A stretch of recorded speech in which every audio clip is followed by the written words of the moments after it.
ఈ దినపు దేవుని యొక్క మాట నెహెమ్యా గ్రంథం 7వ అధ్యాయము 2వ వచనం.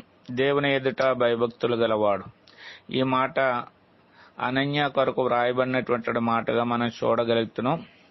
మనుషులందరికంటే ఎక్కువగా దేవుని ఎదుట అనన్య భయభక్తులు గలవాడని వ్రాయబడవను. దేవుడు యందు భయభక్తులు ఆ వ్యక్తిని ఆశీర్వాదము పొందేటట్లు చేస్తాయని లేఖనాలు వ్రాయబడవన్నాయి.